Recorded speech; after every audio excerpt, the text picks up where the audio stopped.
All right. Well, good morning, everyone. Hello. How are you going? This is another sort of post repair and bearer of repair job that I've been doing over the last week, and this is another job where the client has made these brackets and post support and wants these installed. So this is I started about 6:30 each morning, so this is probably just at 6:30. So we decided he'd made it thinking that that part of the bracket was going to need to go over, but it was because of the brick step there, we won't be able to cut the bottom because he's made the C channel there too shallow. So the overall of that fascia piece was 160, and the internal of that piece was 145. So there was no way I was going to be able to cut the bottom of the fascia because the brick steps were there, and to put the other flange on top, we're gonna have to pull up decking boards, but then we wouldn't be able to nail them down on anything, and that wasn't really going to work. So made the decision to cut them off, which is what I'm doing now with my grinder. Hitachi battery powered, phenomenal piece of equipment. I actually really rate all of Hitachi's stuff. Their batteries are good and the equipment's good. Um, so this probably took me about I want to say 15 to 20 minutes to cut this. So it took a little bit of time, but it was worth it. And I had to, 1.5 blades I used to do this job. And I'm pretty sure I didn't have to change the battery either, which is pretty impressive because it was 5 mil thick steel. And that is quite hard to cut and takes a lot of energy. So there it is off. The client, he's got a bunch of metal primer and stuff there, so he primes it for me. Now the other component of this was the tap because we have the tap pipe, copper pipe coming through the post. So got to disconnect that.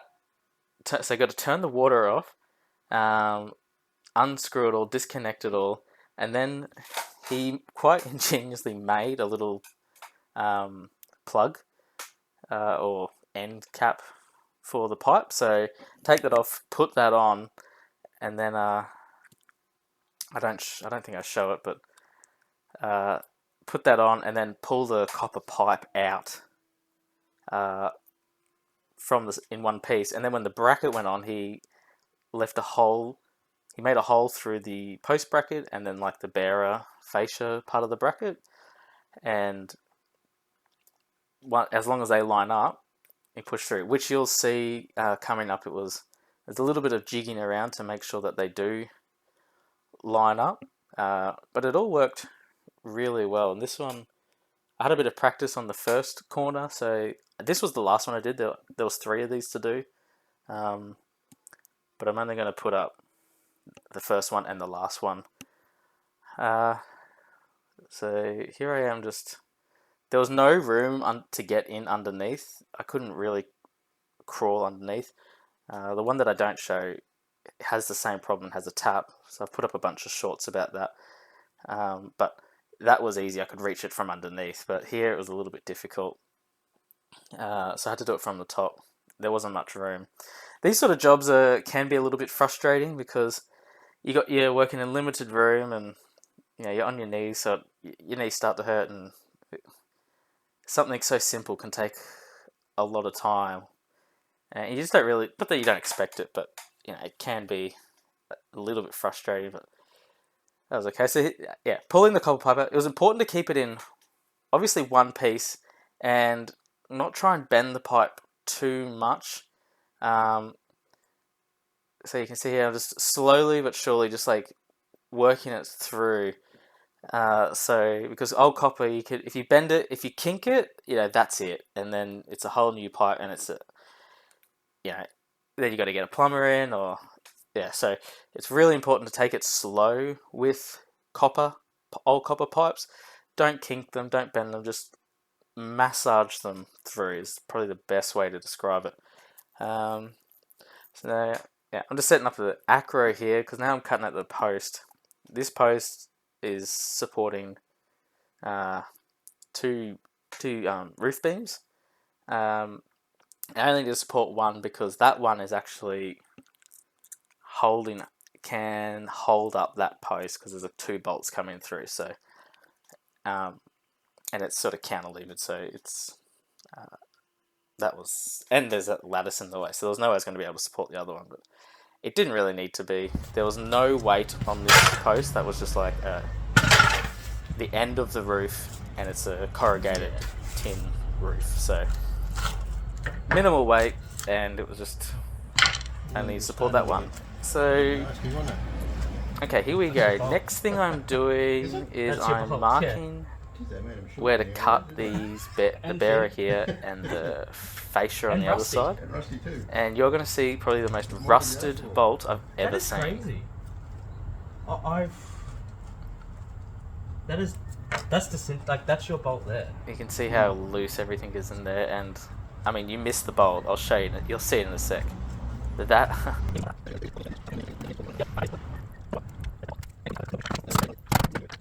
It completely rusted, and you can see the timber is fine.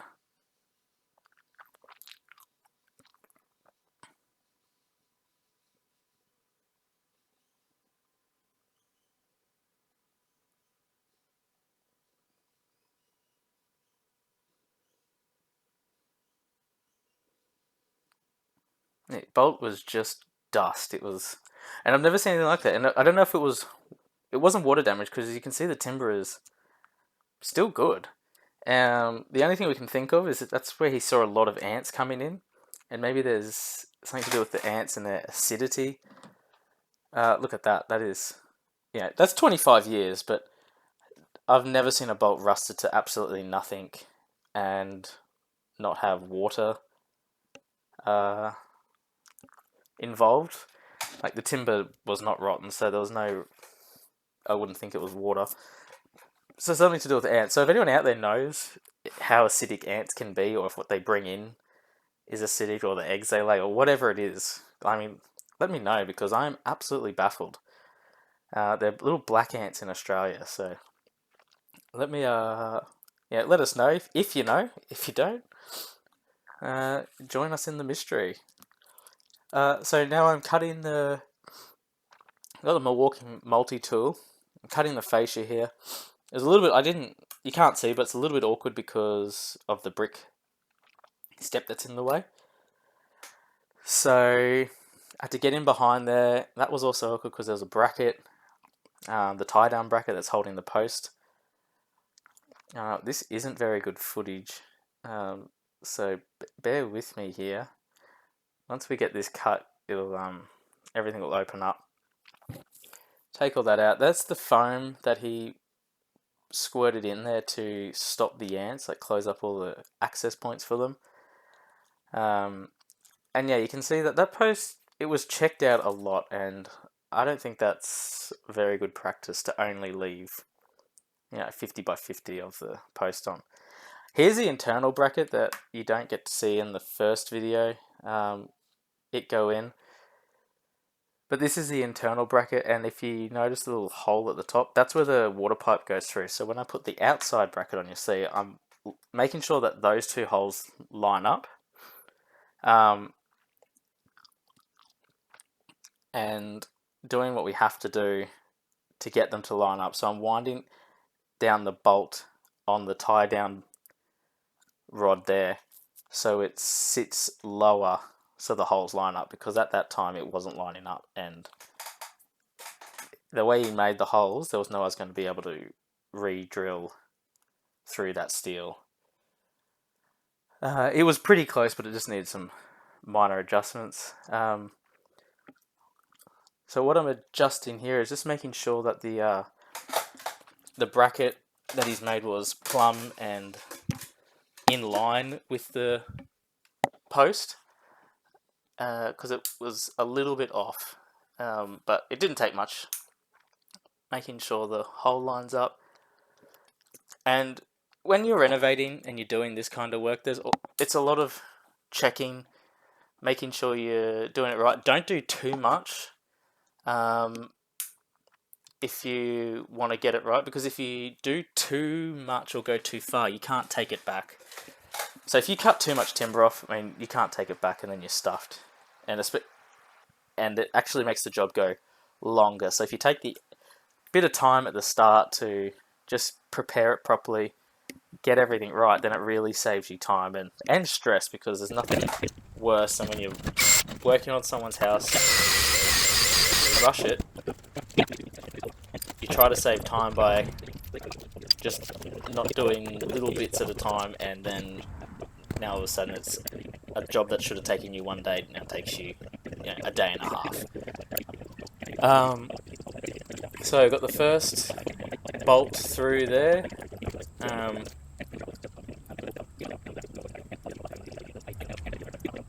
Drill in the other hole for the other bolt. Tightening them up and pulling the post into the bracket. So that bracket is tied down into a tie-down rod that's set in the concrete footing. And then bolted that. And then this sleeve's going to go over and bolt to the bearer and bolt through the bracket on the fascia side. There's a hole through that fascia side onto the internal post bracket, and that's how that ties in. It was quite clever, and then all we did was put some brick underneath the post bracket that you can see. We put some brick there just to aid in supporting it, because it's only the front corner is what's sitting on the concrete footing, but the back is not sitting on anything. I'm not sure if I got any footage of that. I can't remember that.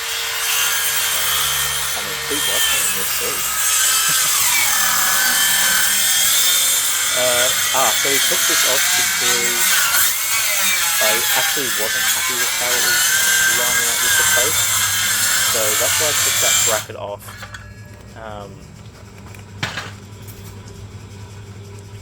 And then, so now I'm just cutting the top and bottom of this bearer.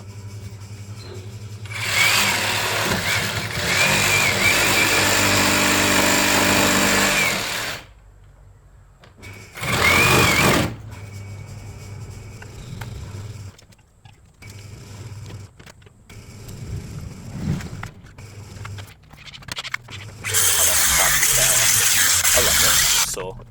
Really.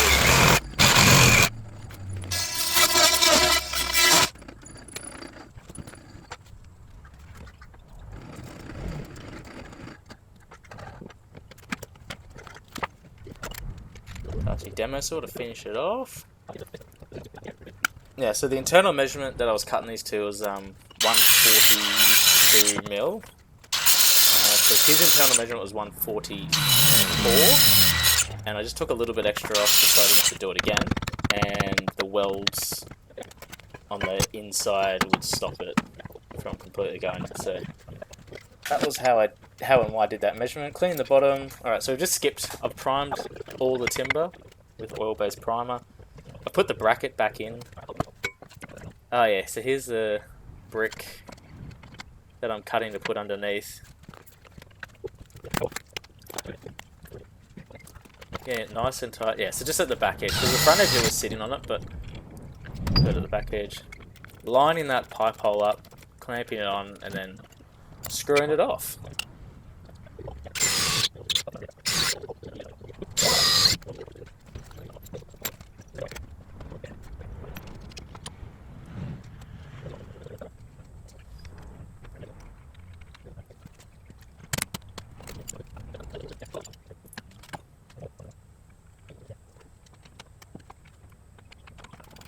I'm doing this to bring the bracket in as tight as possible, and then so once I'm happy with where everything is sitting, then I'm going to put the pipe in, because then nothing can move and you can't accidentally shift and bend the pipe or snap it at worst case scenario, because then I'd really be frustrated.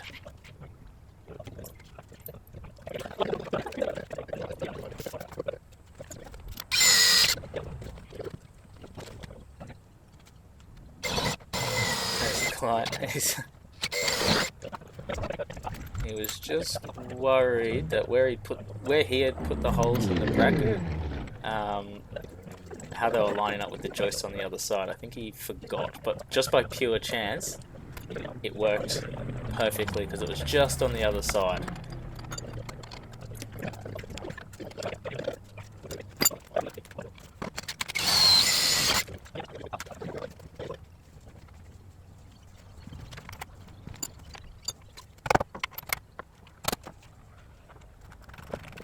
Couple of planes going over.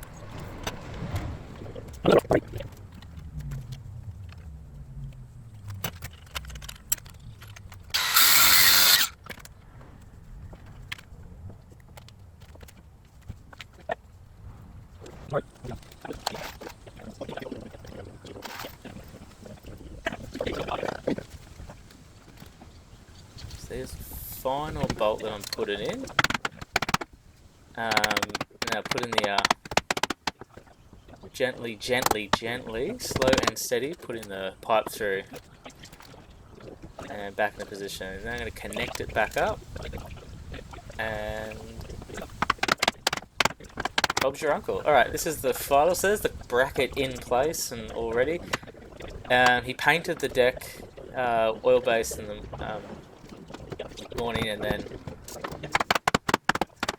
put this like enamel gloss, which is also oil based, on top, just so you couldn't see the white paint through the deck spacing. And then because we pulled it up and the nail stayed in the deck, we were just able to put the deck back in the old nail holes and hit it down, and it worked really well. Good as new, you would say. Yeah, it was a really fun one. There weren't too many challenges that popped up. It was fairly easy, and it was good to have a bit of company because I tend to work on my own a fair bit, and I don't like working on my own. You spend a bit of time listening to music or podcasts or audio or audible. But this was nice to have him around.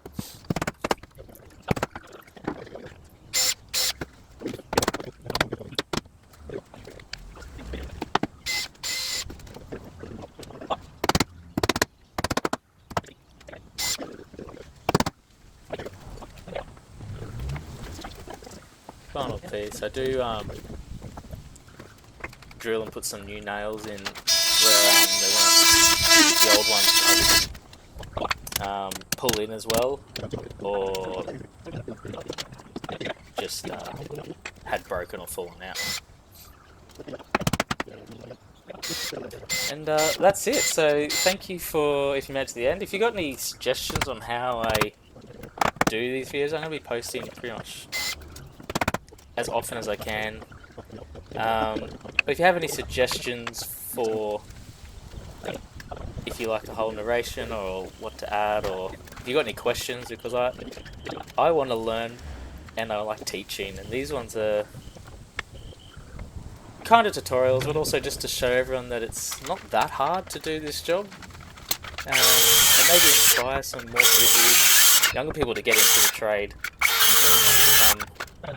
Anything carpenters, plumbers, sparkies, and because it's a lot of fun, a lot of exercise, meet great people, and it's really good. So, thank you guys.